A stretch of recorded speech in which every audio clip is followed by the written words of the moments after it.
Live from WRAL News Headquarters in Raleigh, your number one source for local news. WRAL News, coverage you can count on. I'm tracking our potential for severe storms for this afternoon and Saturday, plus the chance for showers and storms each afternoon through the holiday weekend. A Nash County deputy shoots a man armed with a weapon. What we have learned about the deputy and the person who faces charges. Also breaking this noon, the UNC Board of Governors overwhelmingly votes to repeal and replace DEI programs at schools across the state. The deadline for schools to comply with the new policy. It's sunny out in some spots right now, but storms will develop later today. We'll take a look at WRAL radar right now. Level 1 risk for severe weather. Good afternoon to you. I'm Jeff Hogan. And I'm Michelle McConaughey in for Renee Chu. Thanks for joining us. Elizabeth Gardner is on the WRAL weather patio with a look at when those storms will arrive where you are, Elizabeth. It's going to be a fairly late arrival. You know, we get into this afternoon pattern that we're experiencing right now. It's a hot and sticky afternoon out here on the patio, but we're likely to see those storms not develop until closer to the evening commute and then through the evening up until around midnight or so. So here's a look at our severe weather threat.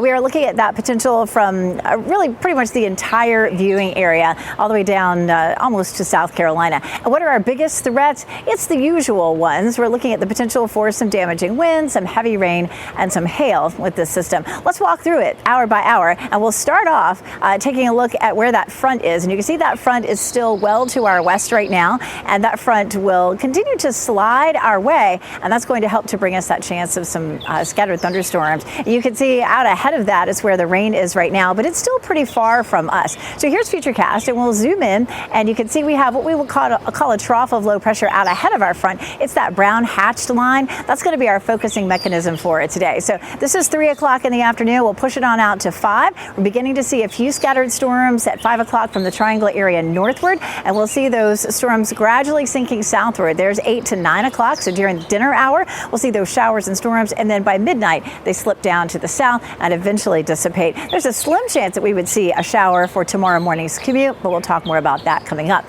We take a look again at when we'll likely see these storms. We'll see them ramping up during the late afternoon into the evening through the early morning hours. We're going to talk more about when other times we'll see some severe weather for the weekend. But this is also important news to share with you. The NOAA tropical outlook came out this morning, the most aggressive hurricane forecast ever for the May outlook. I'll show you what that means for us coming up.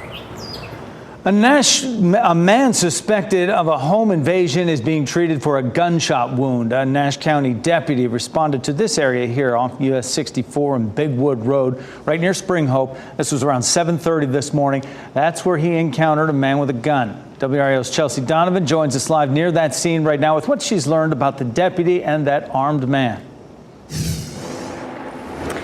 Yeah, Jeff, so more than 4 hours after this home invasion and deputy-involved shooting, you can see where we're at, Big Woods Road and 64 alternate. That road is still blocked by that Nash County Sheriff's vehicle, but beyond that, you can see an abundance of those trucks. That's actually the SBI. They're just starting this investigation, and of course, that is per protocol when you have a deputy or officer-involved shooting. Now, let's show you some video.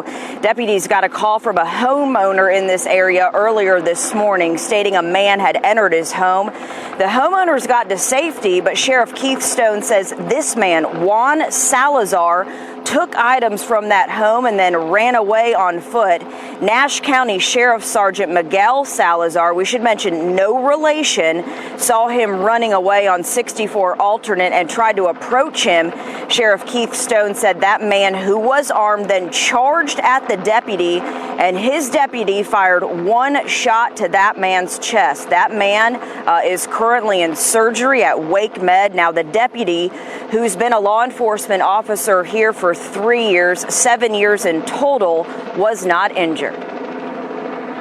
My deputy will have to live with this the rest of his life and understand that, you know, the fabric of law enforcement, if law enforcement don't stop these threats, people breaking in your home, there's nobody else coming.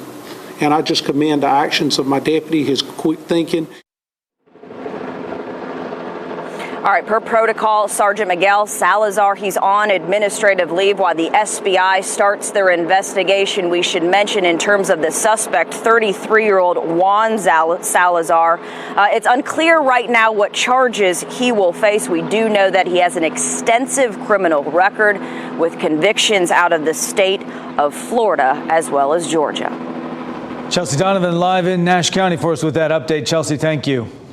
And more breaking news at noon. In the last 45 minutes, the UNC Board of Governors voted to repeal diversity, equity, and inclusion policies across UNC systems. They also passed a new policy to promote equality across schools. WRAL's Sean Gallagher is in downtown Raleigh this afternoon, where protesters are gathered for a rally to support the DEI policies. And Sean, how are they handling this news? Yeah, Michelle, there are pretty mixed reviews about this. Now, we're right down the street from the Board of Governors office where they overwhelmingly voted to repeal these policies. I actually just got off the phone with a member of the UNC Black Caucus who told me that she's at a loss for words because of this. Now, earlier today, the students were here to speak out in support of these DEI policies, telling me that they feel that they make those campuses more inclusive for everybody, while those who are critics of these DEI policies call them divisive. Now, look at this video this morning from or before the vote when students from several UNC schools gathered outside of Raleigh Union Station speaking out about the importance of DEI policies. WRAL analyzed state employment data, finding at least 88 people at 17 different campuses work in jobs with diversity or affirmative action in their titles, and in total they make a salary of nearly $9 million. Now, it's unclear how much would be saved by cutting DEI programs, but this new policy instructs those campuses to use those savings to fund initiatives related to student success and well-being. But students who support these DEI policies say it's already doing that. Diversity enriches our communities. It brings together people with different perspectives, fostering innovation and creativity. Our strength as a nation lies in our diversity. When we embrace different cultures, ideas, experiences, we build a society that is not only more vibrant, but also more resilient. By eliminating DEI initiatives, we risk losing this rich tapestry that makes us unique. And the Board of Governors also says that each institution in the state needs to certify by September 1st that they're following this new policy. All right, Sean Gallagher live in downtown Raleigh. Thanks, Sean. In the next few weeks, NC State will release the latest testing results from Poe Hall. The university closed the building more than 6 months ago because initial testing found toxic levels of PCBs. Since then, only WRAL's 5 on Your Side has interviewed more than 200 alumni and workers. These are people who say they got sick after spending time in that building. Records show the university delayed or denied outside help from the CDC, State Health Department, and the EPA to test the building. In an exclusive interview with 5 on Your Side's Keely Arthur, Chancellor Randy Woodson said he will only comment on health concerns after testing is complete. In order to be able to fully engage with people about health implications, we have to have questions answered about the environment within the building. In the update released Wednesday, NC State said the CDC is handling the investigation into health concerns.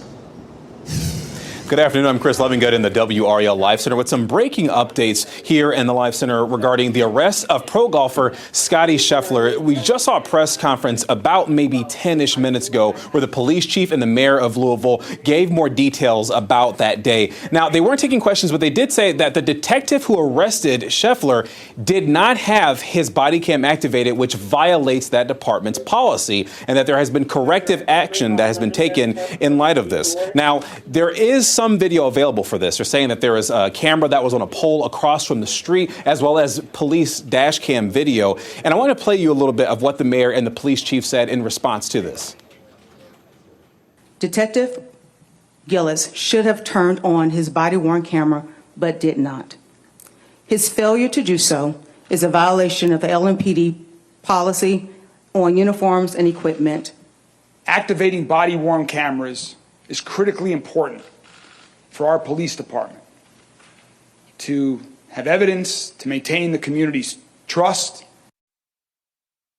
I should also mention that the mayor had mentioned that it was dark and rainy in terms of conditions, but didn't quite elaborate on that point. And this video that is supposed to be released is supposed to be sometime soon on their YouTube page for Louisville Police. Stay with WRAL News because the moment that drops, we'll bring it to you here on WRAL. All right, Chris, thanks for that update. New search warrants are revealing new information about an Apex murder investigation. The suspect, Tevin Leach, is accused of killing his ex-girlfriend outside of her place of work back in March. WRAL's Ken Smith looked through the new court documents and is here with what he found out. Ken. Michelle, this search warrant specifically looked at a cell phone that was seized from Leach when he was taken into custody hours after that shooting. Leach remains in jail accused of killing Felicia Barbie Battle outside the Mary Maids location on Beaver Commons Drive where she worked. Now, the search warrant shows investigators were looking for text messages or phone calls Leach exchanged with a man who reportedly had a romantic relationship with Barbie Battle in the past. In an interview with investigators, that man told police he had exchanged text messages with Leach and even spoke with him by phone after the murder. Investigators believe the information collected from Leach's cell phone is key to building their case against him. Barbie Battle leaves behind 2 young sons. Leach remains in jail without bond. Michelle. All right, Ken Smith live in studio. Thanks, Ken. With breaking news this noon, as anticipated, the Justice Department sues to break up Ticketmaster's parent company, Live Nation. The lawsuit claims the company unlawfully monopolizes live events by forcing fans to pay more. And it's in fees and squeezing out promoters, giving venues fewer choices for ticketing services. 30 states, including North Carolina, are part of this lawsuit.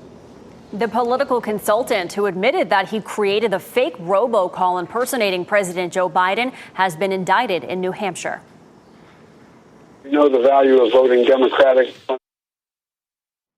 That was a little bit of it. Steve Kramer used artificial intelligence technology to deepfake President Biden's voice in a call that went out to thousands of voters in January. Kramer admitted that he commissioned the call, but he insisted that he only did it to prompt stricter regulations of AI deepfakes. Next at noon, university presidents getting grilled on Capitol Hill again. The public universities now being questioned about pro-Palestinian protests and anti-Semitism on campus.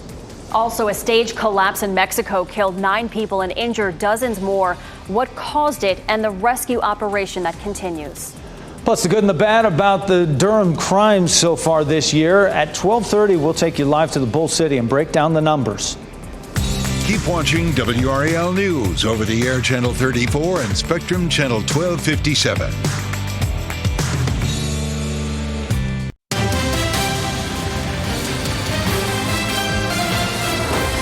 Today, the presidents of UCLA, Rutgers, and Northwestern are on Capitol Hill to testify about pro-Palestinian protests and anti-Semitism on their campuses. Rebecca Castor reports this is the 4th time in 6 months leaders of major universities have faced questions from lawmakers, but this is the first hearing with public universities.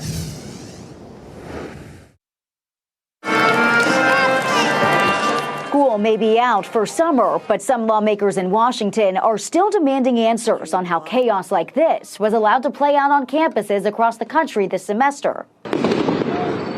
This was the University of California, Los Angeles earlier this month, when dueling protests between pro-Palestine and pro-Israel students turned violent. We tried very hard to find an off-ramp for student protesters so they could leave the encampment. Wasn't to be. Safety became an issue for the whole community. UCLA's chancellor is the latest college leader to be grilled by lawmakers, along with the heads of Northwestern and Rutgers, schools that ultimately made concessions to pro-Palestine protesters. Jewish and Israeli students were not consulted. Jewish and Israeli students were not consulted with respect to Yield the back. agreement. Exactly. And it would have been impractical to do that. It's the 4th congressional hearing on college anti-Semitism, and they're known to get heated. Testimony from Columbia's president in April inflamed campus protests, while other hearings ultimately led to the presidents of Harvard and Penn resigning. Those who are in charge of universities who negotiate with pro-terror protesters are not doing their jobs. Republicans are mostly driving this effort, while some Democrats say it's just adding fuel to the fire. Complaining about a problem is not a solution. It certainly riles people up, generates a lot of media coverage, but it doesn't solve anything.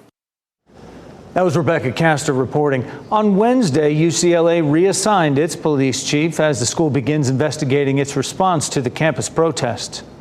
Pro-Palestinian protesters at Drexel University peacefully dismantled their encampment this morning. Drexel police warned protesters to clear the encampment before Philadelphia police arrived. Officials say the protesters began to leave on their own almost immediately. The pro-Palestinian encampment had been set up since Saturday. It popped up shortly after a similar encampment was removed from the University of Pennsylvania campus. Terrifying moments in Mexico when a huge gust of wind caused a stage to collapse during a political campaign rally.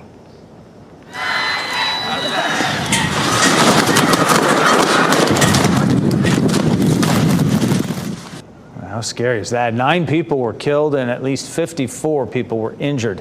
Rescue operations were ongoing to save people who were trapped under that collapsed stage. Footage taken in the aftermath of the accident shows a large number of emergency vehicles at that scene. The area was cordoned off and guarded heavily by armed security personnel. Candidate Jorge Alvarez Maynez was not injured. A judge gives preliminary approval to a $600 million settlement for the Norfolk Southern derailment in East Palestine, Ohio.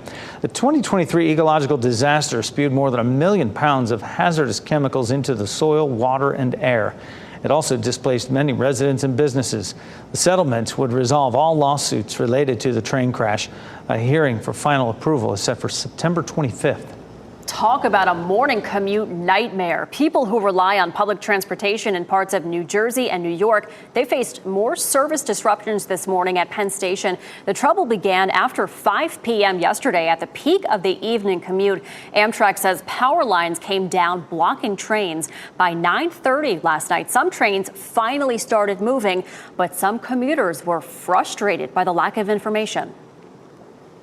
They need to turn on the air conditioning because it is hot in here, and they really need to communicate with us because we're standing around for the last hour and not one peep of what's going on. The screen's blank. We don't know. We could be here another 10 minutes. We could be here another hour or two. No way to know one way or the other. It is what it is, though. Yeah, that's frustrating. Crews are working around the clock to get those trains back on schedule, but no word on when that will be. Fishermen in Japan were caught off guard this week by this, a large swarm of sardines.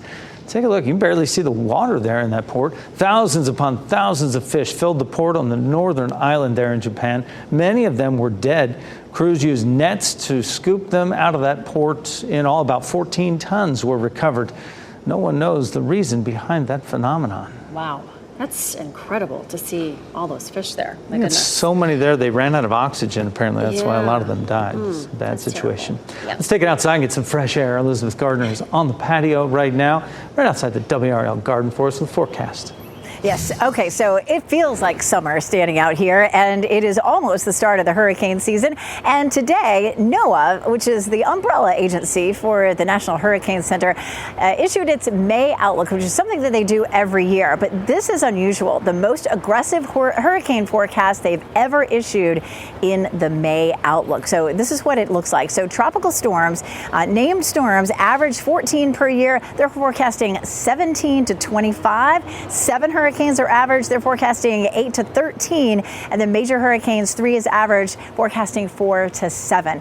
The number of named storms that we've seen in the last 10 years looks like this. Mostly we're at 20 or below, but in 2020 we had 30 and that broke the record. But we've been above average. You can see that yellow line is average. We've been above average almost all of the last 10 years. Now, the reason that we're likely to have such an active hurricane season this year is because we're going to switch to a La Nina pattern, an El Nino pattern, which makes the winds settle down a little bit in the tropics, and it allows the storms to develop without what we call wind shear that tears the top of the storms apart. Also, we're already, even in May, seeing historic sea surface temperatures, and those warm sea surface temperatures are what fuels these storms. So the tropical outlook today, ironically, has one system that's there in the Caribbean with a 10% chance of development. We're not too worried about that one, but it looks like it could be a potentially dangerous hurricane season. We'll continue to follow that for you. Back to what we could see this afternoon. We have showers and thunderstorms along a stationary front that's back to our west. That starts to creep toward us, and we have that chance of some thunderstorms. We kick off the pattern today with that chance of scattered storms starting at around 5 o'clock from the Triangle area northward. We'll see around dinner time more of the storms rolling through between 7 and 9 o'clock. And then as we get into 10 to midnight, those slide off to the south and east and eventually dissipate after we lose some of our daytime heating. But our level 1 risk does cover the entire viewing area for today. Damaging winds, heavy rain, and hail are all possible. And I'll tell you what, you can feel it. And this hot, sticky pattern continues all weekend with the afternoon and evening thunderstorms. We take a look at the WRAL Gardens. It's 84 degrees. I wouldn't have been surprised if the temperature popped up 94. That is what it's going to feel with the heat index today. We have a southwest wind. That's what it's all about. That southwesterly wind brings up that tropical warmth and moisture. So right now it's 81 up in Roxborough. It's 86 in Fayetteville, 85 in Southern Pines and in Clinton. Around town, looking at 92 today in Raleigh, 91 in Durham, and 92 in Fayetteville. We are looking at the potential to climb into the mid-90s in terms of the heat index, and it is likely to feel like 90s for the remainder of the weekend, all the way through Monday. We also have a chance of afternoon and evening storms every day between now and Monday. Coming up, we're going to talk about which times of those days look the wettest. All right. Thanks, Elizabeth. Artificial intelligence isn't just about chatbots. The technology is already being used in hospitals in our area. Today on our News at 4, AI experts from Duke and UNC show us what AI does to improve patient care. Then at 5:30, what's behind a string of overdoses in Goldsboro? WRAL's data trackers found out. And they blazed a trail for women in sports, and now 9 amazing athletes around the world are getting their own Barbie made in their likeness. I never thought that I would be, made as a Barbie doll. Come on, really? Venus Williams has done everything else. Right. She shares what this honor means to her after the break. Plus, using artificial intelligence to catch real crooks. How MasterCard plans to use the technology to protect your money. The IRS is extending its free file tax program through 2029. The agency partnered with several tax preparation companies to offer filing software free for taxpayers. This year, nearly 3 million people used the program to file returns. Anyone with an adjusted gross income of $79,000 or less is eligible. Those who made more can use the agency's free file fillable forms. MasterCard is planning to use artificial intelligence to spot compromised cards faster. The payment card company is launching a new update to its credit and debit cards. The new anti-fraud technology is expected to predict patterns in stolen cards that will allow banks to replace the cards before they're compromised.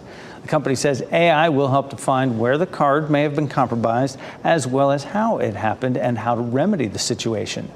Airbnb hosts can now get discounts on an electric vehicle charger in a new partnership with ChargePoint. The partnership hopes to attract EV owners as guests. It's giving hosts 25% off any charger and another $100 off installation fees. The deal is only available when purchased through the Airbnb page on ChargePoint's website. Airbnb is also giving another $200 off charging hardware for the first 1,000 hosts who make a purchase. Coming up, the latest crime report in Durham shows while the year started with crime down, it has increased in the last 2 months. We'll break down those results. Plus, a busy holiday travel weekend is off and running. We'll explain how RDU International is preparing for the onslaught of passengers. And here are your NC Education lottery numbers on your screen right now.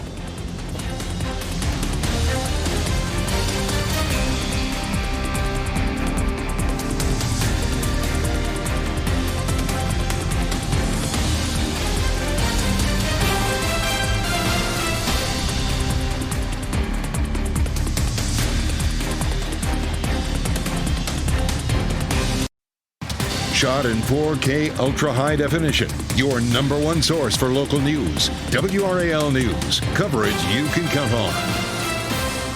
This afternoon, we'll get an update on crime in Durham, the quarterly crime report on the agenda for this afternoon's City Council work session. Yeah, that report covers January through March of this year, and WRAL's Monica Casey has been combing through it. And Monica, homicides were down earlier this year. Yeah, Jeff, that's right. For those first 3 months of this year, homicides were down 50% and shooting incidents were down 30%. We're now seeing a change in those numbers now of those have started to increase in the last 2 months. This crime report also shows property crime overall is slightly up, especially motor vehicle theft. One trend we are watching in this crime report is a large number of juvenile offenses. We are also seeing that more minors are victims of crime. Just last night, in 2 separate drive-by shootings, 3 teenagers were shot. All of them had non-life-threatening injuries. Those 3 victims bring the number of people under the age of 18 shot this year up to at least 15 total now. In the first 3 months of this year, there were 103 juvenile offenses. In all of last year, there were about 400. So those numbers for this year are on track right now to be similar to last year. This crime report also shows Durham Police sworn staffing is at about 75%. That number has been pretty consistent over the last few crime reports. While these numbers are public right now, the presentation and discussion will be happening at this City Council work session that starts at 1 o'clock. Jeff? Monica Casey live for us with that report in Durham. Monica, thank you. A funeral service will happen today for Raleigh philanthropist Asad Momandi. Now, the service is set for 2 this afternoon at Christ Episcopal Church on East Edenton Street. Momandi died May 10th, 1 day shy of his 90th birthday. Travelers, you might want to give yourself a little extra time before arriving to RDU this Memorial Day holiday weekend. The airport reports that it's expecting its busiest holiday travel season ever. And WRAL's Nick Perlin is at the airport monitoring foot traffic and what we can expect this holiday weekend. RDU says they're expecting approximately 300,000 travelers to fly through the airport this holiday weekend, making this the busiest Memorial Day weekend the airport has ever seen. Now, RDU says they are working with TSA and the airlines to make sure they have the staffing to handle this large amount of travelers, but to make sure your travel goes as smoothly as possible, RDU recommends you check the status of your flight before you arrive at the airport. They also say if you plan on parking, reserve that parking spot 24 hours before your flight, and of course arriving 2 hours before your flight is set to depart in case there's any last-minute changes to your flight. At RDU, Nick Perlin, WRAL News.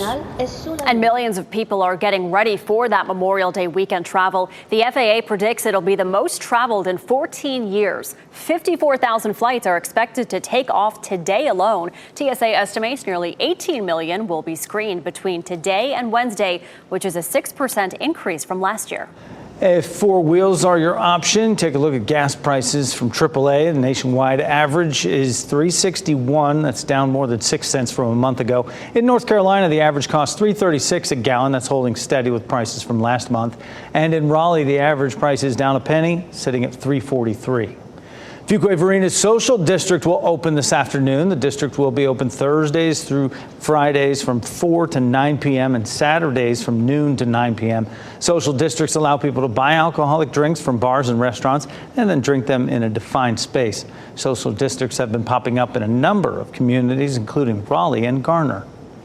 Tonight, NBC celebrates 10 years of Red Nose Day. It's all to raise money to fight childhood poverty. The Cheers to 10 Years special airs tonight at 8 o'clock on WRAL. After that, catch a Red Nose Day edition of The Wall at 9.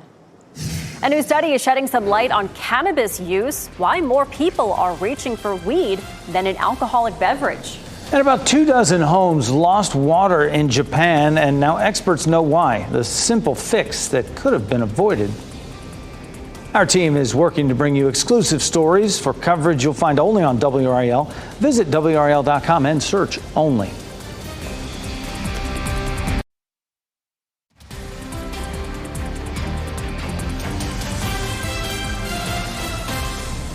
Welcome back. You were looking live at a beautiful sunny Sanford this afternoon. Sunshine for now, but we are expecting some rain later on this evening. Many of us under a level 1 risk for storms. You're watching WRAL News, available on YouTube TV and the WRAL app on your TV or streaming device.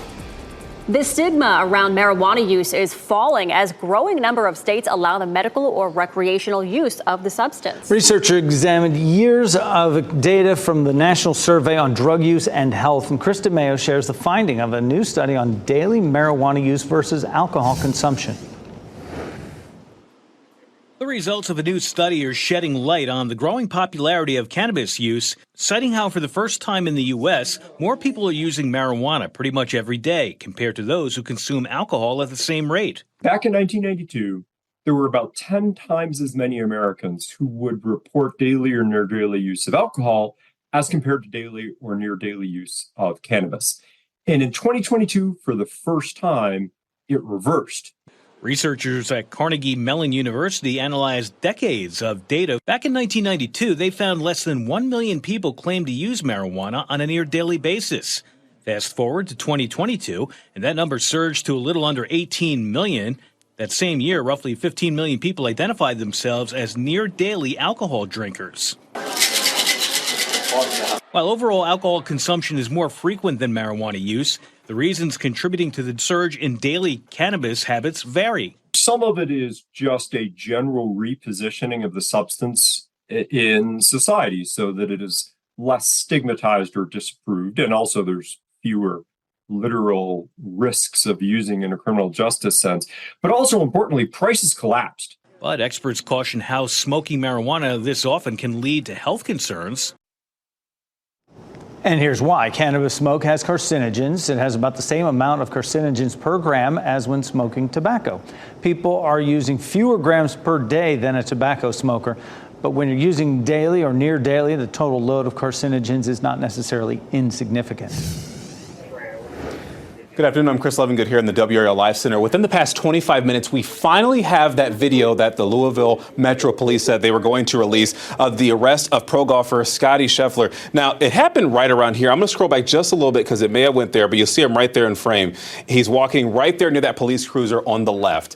And that's really all you can see from this particular video that is about an hour long. There's another video I'm going to show you here in just a second after you see Scotty walk out of frame right about there. This is what we appear to see here. Now, the next video is from a different one that is from a camera that is across the street from where this happened. You can't really see a whole lot going on in this 4-minute video. But again, it illustrates a little bit about what happened that day last week when Scotty Scheffler was apparently driving around trying to get to the PGA tournament that he was going to begin. And this was after a separate incident in which someone was hit by a bus and died. Now, after a press conference that happened within the past hour, we heard from Louisville's police chief and the mayor saying that this is still being, looking into. They're going to release more information. But they also mentioned that the detective who arrested Scheffler did not have their body camera on, which is a violation of the policy. They also mentioned that they're all trying to move forward with this. And Scotty even said not too long ago that the entire thing was a big misunderstanding. That video giving us new perspective. Thanks, Chris. At first glance, this looks like a sweet picture. Smiling rowers and a sea lion pup nuzzling one of the athletes as it hitches a ride. Why this touching scene took on a new meaning once back on shore. Also, water everywhere. What city workers say caused this massive geyser. Just an old rusty bolt is what's being blamed for causing a geyser of water that caused nearly 24 homes to lose water. This column of water shot up over 30 feet, shocking residents in Kobe, Japan. Utility workers responded to that scene and were able to shut off the water about 40 minutes later. No one was injured. The water department says an aging bolt on a fire hydrant could not withstand the water pressure and broke off. A UCLA rowers boat team got quite the surprise during practice. A sea lion pup hopped aboard for a ride. It was all fun until the group of female athletes noticed that something was wrong with the sea animal. Leslie Marin has more on how this rare encounter turned into a serious rescue. We've never seen anything like that. UCLA rower Logan Hibbert is used to seeing sea lions in the water off Marina del Rey, but what she never expected was one to get this close. He just hopped right in. So it was kind of like you didn't really know what was going on until he was in the boat. Photos show the moment the sea lion pup hopped into her boat last Monday as the rowing team was practicing and quickly made himself at home. he just kind of like fell asleep, and he took a little nap on my leg, and he would like sleep for a little bit and then he would wake up. Hibbert says the pup stayed put for more than 15 minutes as she rowed to shore. And that's when she realized something wasn't right. Was really lucid and couldn't really he was just walking around kind of in circles on the dock, just like spinning. So that's when you could really tell that there was something wrong with him. This animal was suffering from malnutrition. The sea lion is now in the care of the Marine Mammal Care Center in San Pedro. They provided these photos of the youngster believed to be under 1 year old, who is now receiving care for being malnourished. CEO John Warner says it's too early to tell how long it will take the pup to recover. And while it looked like he may have wanted affection, that is not the case. These animals are not drawn to people. The circumstances drew that animal to want safety out of the water, probably given the condition it was in. Warner praises the rowing team for not putting the pup back in the water, where it most likely wouldn't have survived. The pup was named Savior by the woman who called it into the center. But Hibbert and the UCLA rowing team affectionately named him Brew, short for Bruin. We figured it would be a really cool way to kind of make him a member of our family and sort of be able to call out his name every time that we row. And they hope to see Brew back on the water soon. I just hope that he is able to fully recover eventually and hopefully go back where he belongs and keep swimming and practicing with us on Marina Del Rey.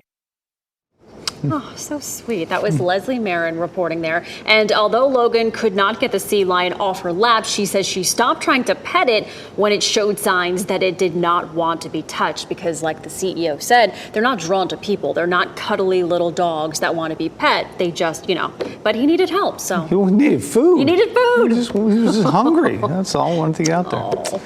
Well, it is lunchtime. Let's take a look at weather right now. Elizabeth Gardner is out on the patio in view of the garden with another view of the garden. Yes.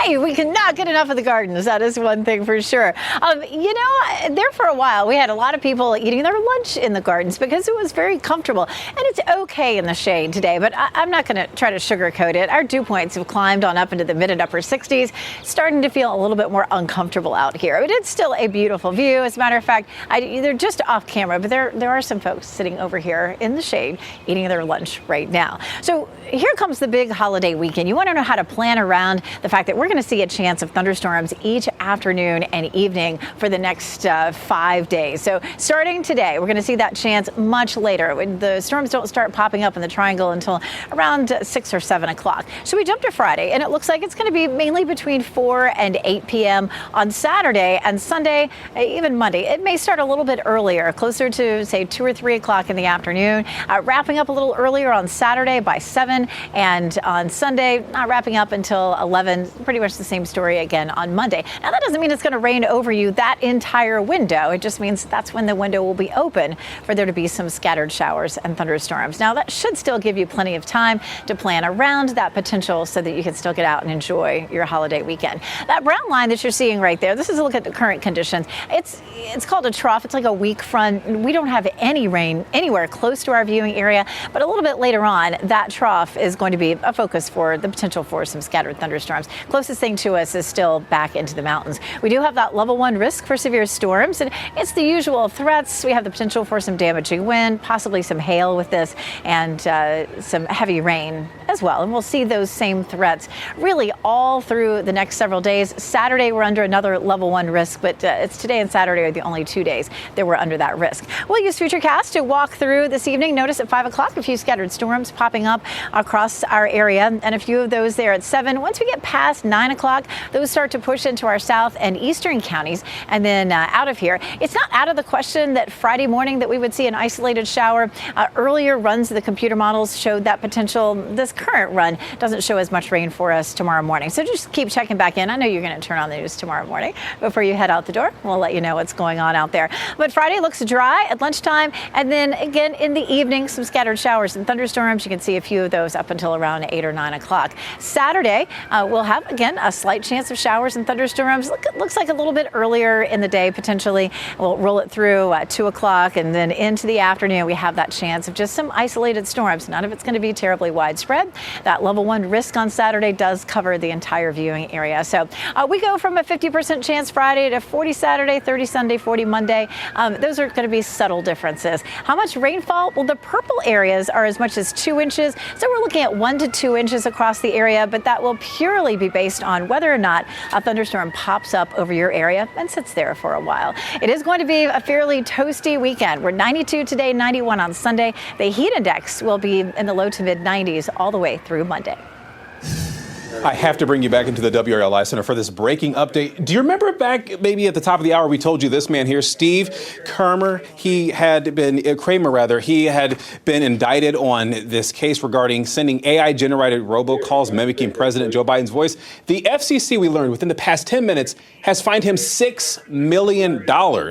As we told you, Kramer said that, yes, he admitted to making this call, but he insisted that he only did it to prompt stricter regulations of AI deepfakes, which now is costing him $6 million in that regard. The FCC also issued a $2 million fine against Lingo Telecom, and that is the company accused of transmitting these calls.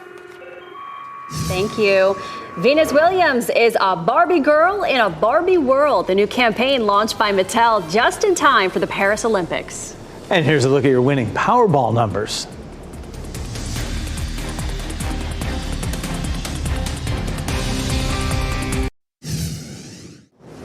We wrap things up with a look at a few of the headlines we are following for you today. A man suspected in a home invasion is in the hospital after investigators say a Nash County deputy shot him. This all happened around 7:30 this morning off US 64 near Spring Hope. They say Juan Salazar took items from a home there and ran off. The deputy approached him, and that's when investigators say the man charged at the deputy. The deputy fired a shot to his chest. The deputy was not injured and is now on administrative leave. UNC Board of Governors repealed its DEI policies across 17 institutions. It's unclear how much would be saved by cutting DEI programs, but this new policy instructs campuses to use those savings to fund initiatives related to student success and well-being. The Board of Governors policy says each institution must certify by September 1st that it fully complies with this new policy. In the next 10 minutes, Durham City Council is meeting to discuss an update on crime through the first 3 months of this year. In those 3 months, homicides and shootings were down 50%, but in the last 2 months, both are on the rise. And the report also focuses on juvenile offenses and how more minors are victims of crime. We'll have a full look at that report ahead on our News at 4.